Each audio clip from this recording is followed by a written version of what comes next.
After that day, you and Midoriya didn't really talk. Well, not in person. You two would call each other.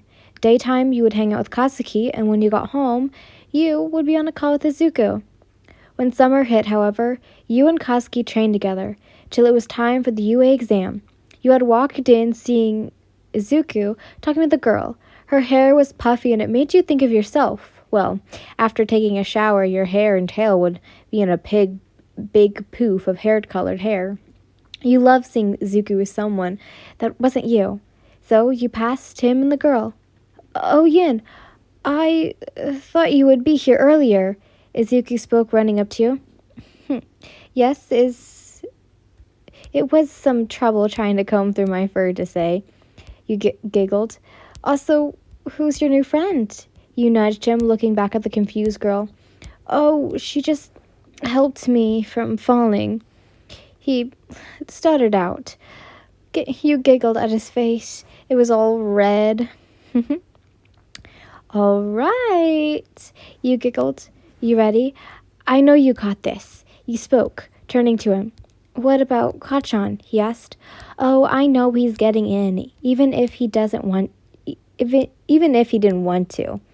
He chuckled, but we know he wants to. You giggled, walking into the room. Izuku opened the door for you, and both of you walked in. You couldn't see Katsuki anywhere, so you decided to sit next to Izuku. After some time, you noticed that Katsuki was sitting right next to Izuku. That was when the teacher and hero you knew as Present Mike, knowing no matter how much you worked or try and block him out with your headphones, you could still hear him.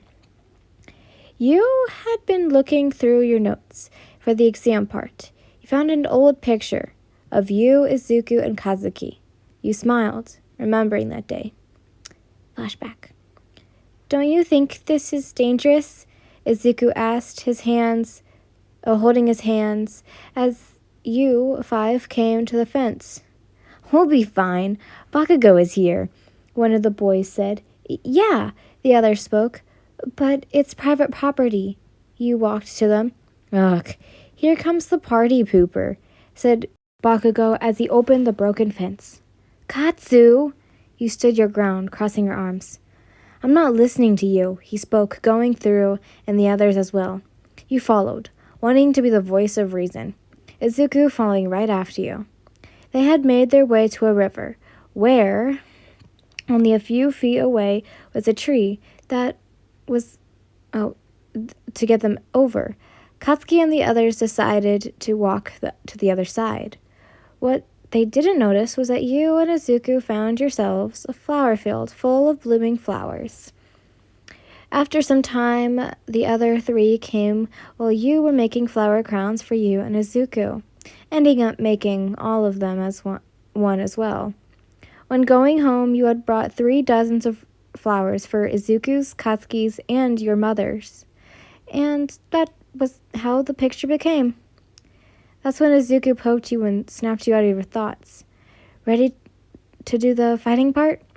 He asked. Yeah, but I'm in a different one than you. You sighed. Oh well, by then, he spoke, as you went separate ways. You had gotten far enough points. Good to be in the top 10. Yay. That's when you went home and showered. Your mother had made a wonderful meal, making you full from today. You and your parents then went to play some games in the living room. Since you didn't have school tomorrow, of course, you won many times, your father saying you were cheating, but you won't say a thing. That's when you went to your room, doing your homework and finishing it. Why homework? Why did I write homework? It's the summertime. Okay, but anyways, and going to bed. That's when you heard tapping coming from your window. You looked to see a cat, a cute little black cat. You gasped, happy to see her again. You opened the window, the cat coming into your room and lying on your bed. You walked to the door and opened it.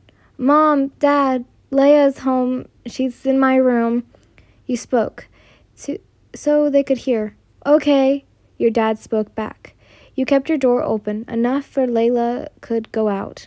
You walked back to your bed and laid down, petting Lila and her purring sounding good to your ears.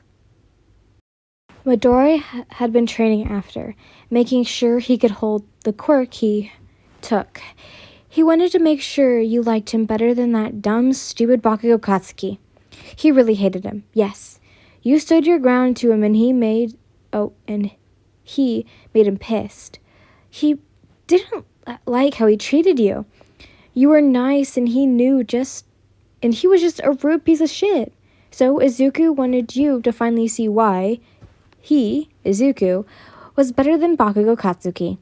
After he was done training, he saw a black cat trying to jump onto your window. Since him and you lived on the same street, he helped her get up to the windowsill and walked away, going home. Going home to see his mother and eating her great cooking. Oh, Izuku, his mother said. Yin wanted me to give you this. Isn't it sweet?